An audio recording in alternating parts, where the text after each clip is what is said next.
Chris Rosen, my favorite Oscarologist, because you love to dance on the edge, and and you're doing it in a couple of places this year.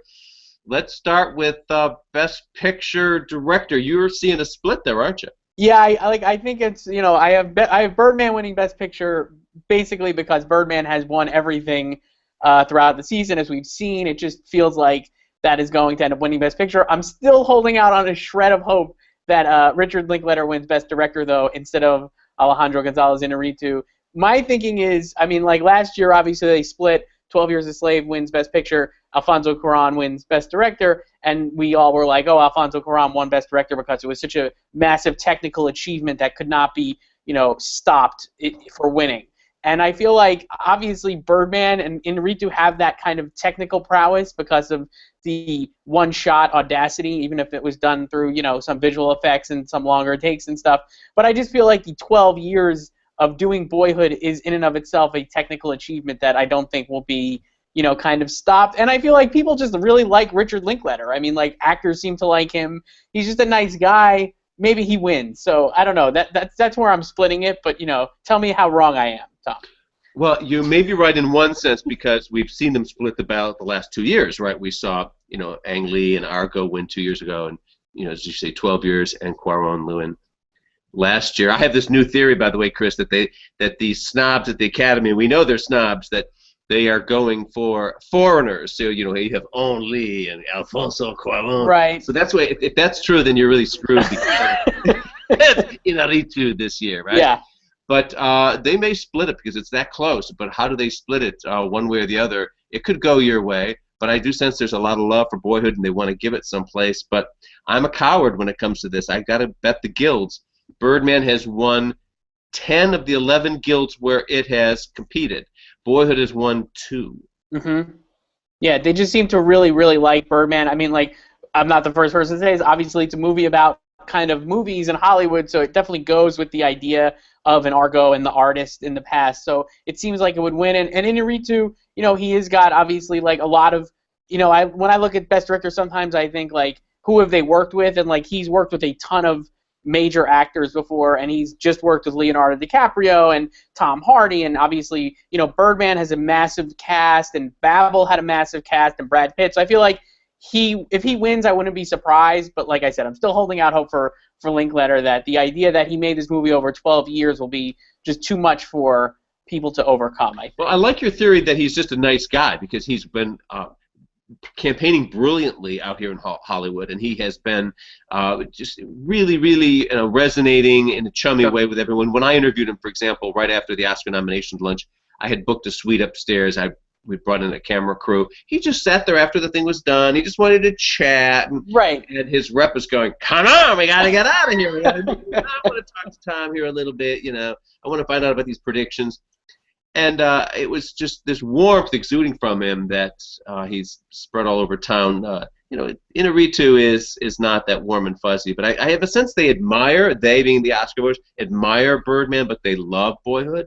Right. So what does that mean, And the other thing is, we might get to this, but I feel like Birdman is guaranteed to win Best Cinematography with Emmanuel Lubezki, and I feel like maybe that is almost like going to be, and that's a way to also reward Iñárritu for the vision of the film, the technical vision of it, and then maybe you do give it to Linklater for Boyhood, that kind of thing. So I don't know. I mean, I guess we'll see, but.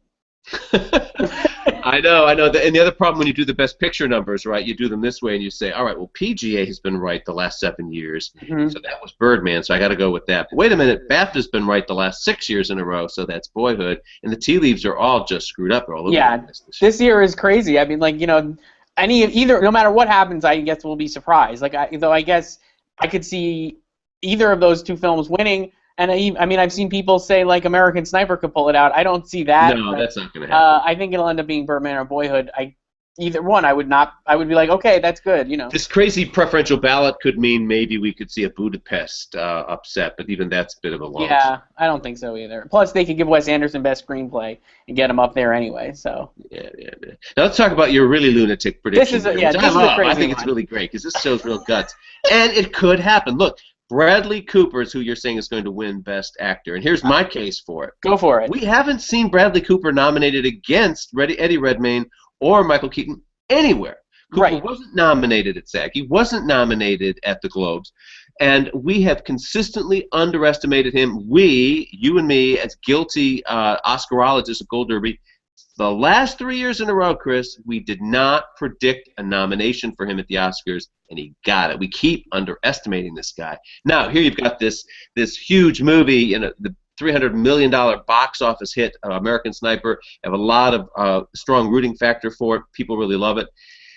Look, he's also got the other thing going for him. 8 out of the last 10 winners portrayed a real-life person.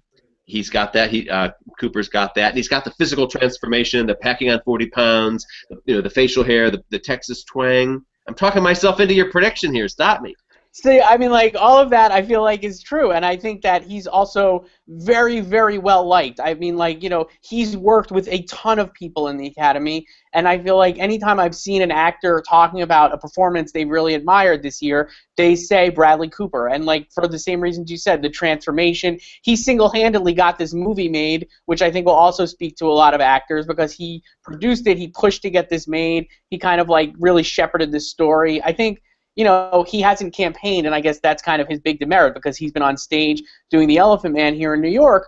But at the same time, I feel like that's another reason why he could win, because he hasn't really campaigned. He's just letting the work speak for itself, and he's got this stage presence. Like, he's a true actor's actor. And I guess you could say, obviously, Eddie Redmayne had a physical transformation in The Theory of Everything, also playing a real-life person, like you were saying, and Michael Keaton has the comeback narrative and has been seemingly going door to door to voters to, like, really kind of, like, make his mark on the race. But I guess I could see a situation where you're either a Michael Keaton supporter or you're a Eddie Redmayne supporter, but everyone is going to be in the Bradley Cooper camp and probably have him very high on their ballot.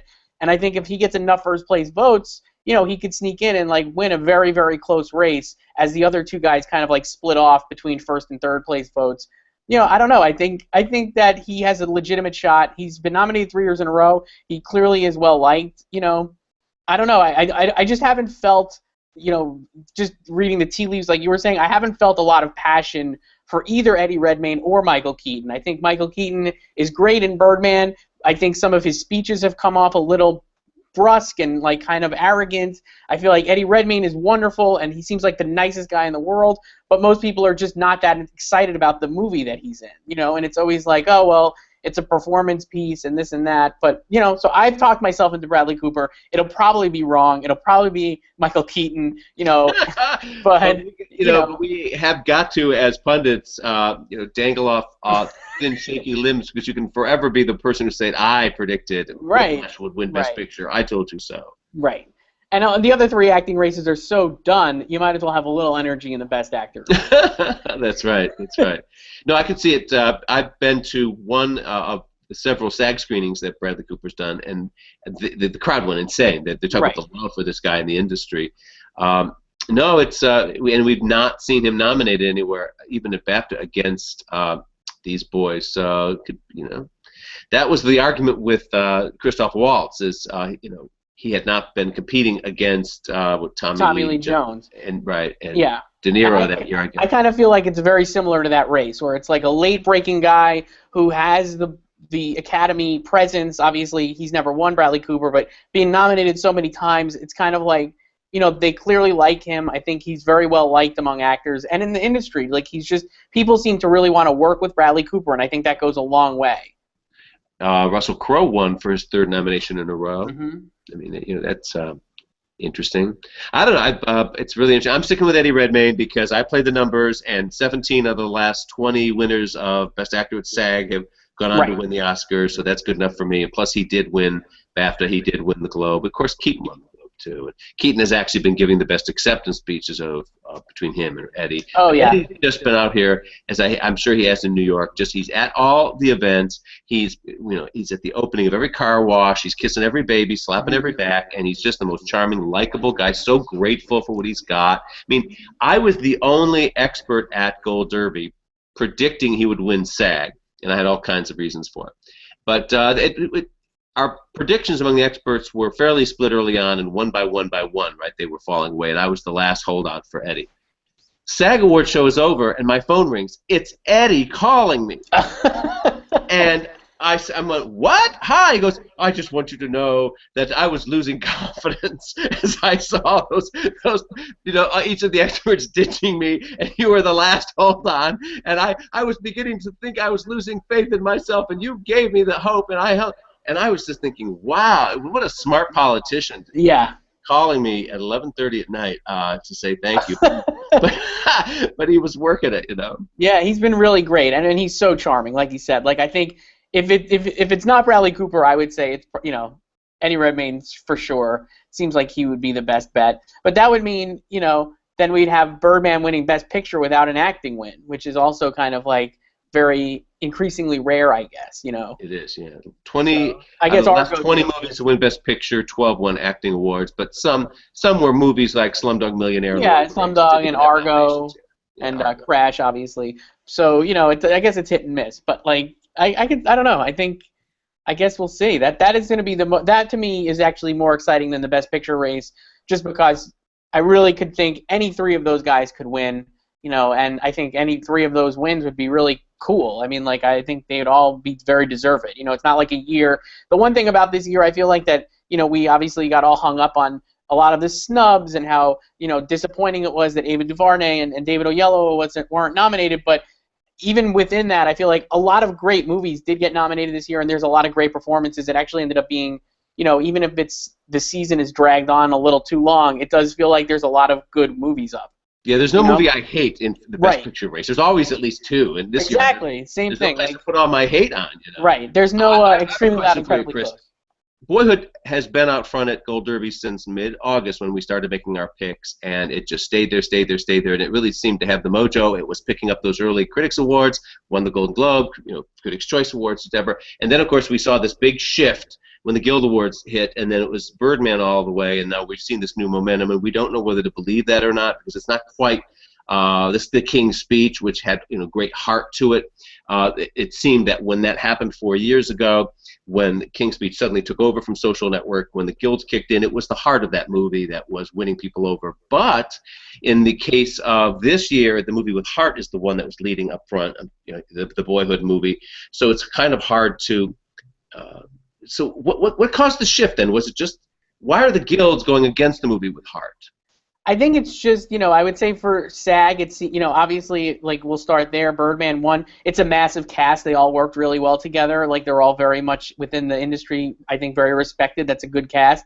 So, like, I could make an argument for each case, like, Birdman winning those specific guilds. Like, Directors Guild, okay, Inarritu, like we said, it's such a technical achievement. Granted, I think you could make the same case for Linklater, but this, Producers Guild, that's a movie kind of about making movies, right? Or that movie is like about the drive of a producer almost to get his vision up on the stage. Like, it kind of probably speaks to producers and on down the line. And I agree with you. Usually the film with heart wins. So I think maybe in the end, when the cumulative body of the Academy votes, they will end up picking Boyhood based on that. But in the individualized guilds, it ended up where Birdman kind of had a little oomph or a little extra, for that specific guild. So I don't know. I mean, I think it's funny, like you said, Birdman does not really have a lot of heart. It's very it's a very cynical and very funny, and not really the kind of movie that you would expect to win Best Picture. So if it actually does win Best Picture, I know there's been a lot of backlash against it, especially online and on Twitter,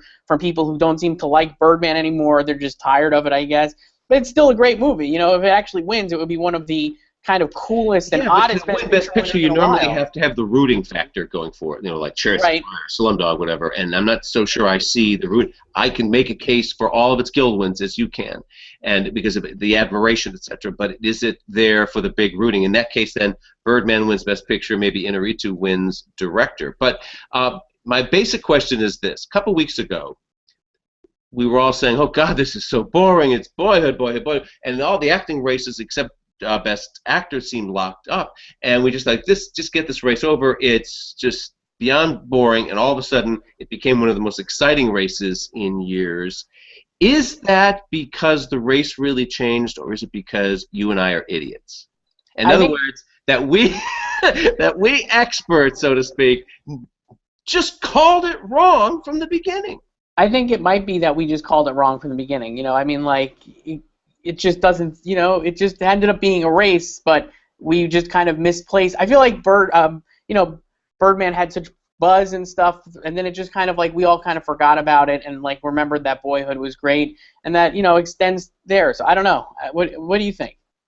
I think we're idiots. I think we didn't see the. We knew, first of all, that Boyhood does not have that craft support. It's not a movie about costumes. It's not a movie about production design. It's not a movie about makeup and any of these things. So that's half the guilds right there. So in other words, it's not going to get the guild support. So what is? Well, we should have logically thought that through, and that is going to be Birdman. And then what does that mean? But and in the case of the Directors Guild, Inarritu's movie's accomplishment is up on the screen. Linklater's accomplishment is behind the screen, the genius he had pulling this thing together on so many levels. So you can all of a sudden, that makes sense. I could see why he won DGA. So again, maybe we just were not calling this race, which is strange because we normally do. You look back at 12 Years a Slave. We pegged that as the winner last September. The year of whatever was 2 years before that. Argo, yeah, we had Argo. No, Argo was the 1 year where we got it early and then we lost it. Right, but we had it early, right? Yeah. 6 times that year the race changed. Yeah. So I don't know. I mean, like, I think we kind of and I think in the same regard we underestimated Grand Budapest Hotel too, because if you look at it as like an overall accomplishment, of course, like that's the one movie this year that had like a lot of different parts that really speak to Oscar voters, right? Like the costumes, the production design, the cinematography, the score, all this stuff. We kind of maybe underappreciated that one because Wes Anderson has traditionally not been an Oscar-friendly director, but that movie is a very Oscar-friendly movie when you consider all the parts. So, obviously Birdman and Grand Budapest did end up with the most nominations. We should have probably seen that coming. A movie like Boyhood, it was only going to get those like really above the line nods because, like you said, technically, okay, it did grab a Best Editing nomination. I think that's a achievement to edit 12 years of footage into a 2.5-hour movie. But it wasn't going to get cinematography. It wasn't going to get score because there is no score. It wasn't going to get like production design. There is no production design or costumes. It's kids in T-shirts they could have got at Kmart. It's like not a very big production in that regard, and usually those are the kind of films, like we've said in the past, that kind of really resonate and win, so that would mean Boyhood would be kind of like Gravity to Birdman's 12 Years a Slave, and then we should know that I guess Birdman is going to win. I don't know. I don't either, and I like the fact that I don't know, that there's some kind of suspense here, but I don't like the fact that we're not going to get the answer to the very last envelope opening up. In other words, whoever wins director, that doesn't really mean we know who's going to win Best Picture like we normally do.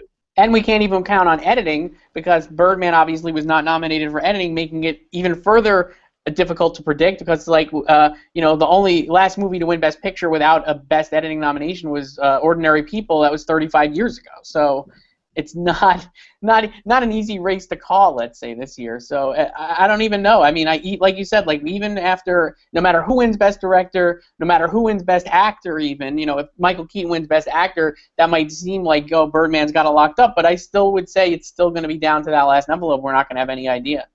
Yeah, you could remember the year of The Pianist, where it wins, the Screenplay Award, the Director Award, the Lead Actor Award at an upset, but still loses Best Picture to Chicago. Right. That's why we love you, Oscar. You're insane, officially. I got to sign off. Thanks, Chris, so well. Good luck with your Bradley Cooper prediction. Thank you, Tom. Talk to you later. Okie doke. Bye-bye.